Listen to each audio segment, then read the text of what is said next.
안녕하세요. 법무법인 YK 황현정 변호사입니다. 오늘은 절도죄에 대해서 오해를 억울하게 받으시는 분들이나 절도죄를 범하시고 나서 사건 해결을 원만하게 하길 원하시는 분들을 위해서 말씀드릴 부분이 있어 영상을 준비했습니다. 절도죄 변호사 선임이 필요한 이유. 절도죄 같은 경우는 훔치는 대상의 물건의 가치의 정도에 따라서 처벌을 받는 수위가 상당한 편차가 있기는 하지만 일단 기본적으로 사유재산을 강력히 보호하는 국가에서는 강력범죄로 규정을 해서 처벌이 강력하게 이루어질 수 있도록 법에 규정이 되어 있고 6년 이하의 징역형이나 1천만 원 이하의 벌금형이 처해질 수 있는 중범죄라고 보셔야 됩니다. 그렇기 때문에 절도죄로 의심을 받고 계신다거나 사건 해결을 원하고 계신다고 하면은 변호사의 조력이 필요하실 거라고 생각이 듭니다. 절도범으로 오해받은 상황이라면 절도죄 같은 경우는 타인의 재물을 결취하는 경우만 처벌을 하고 있기 때문에 오해를 받는 상황이라고 한다고 하면 내가 타인의 재물을 훔친다라는 의식 자체가 없었을 경우 내지는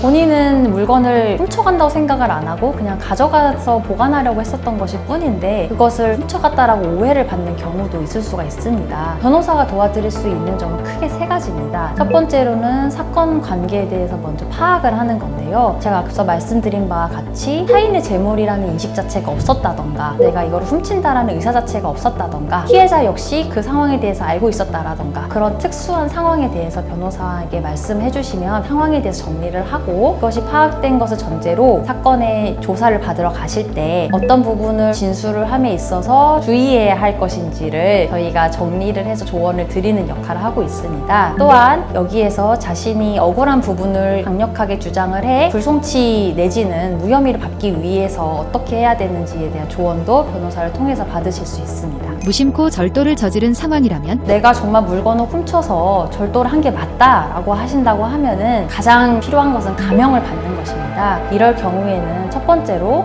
진지한 반성을 하고 있다라는 것을 보여주기 위해 반성문을 작성하셔야 되시고요.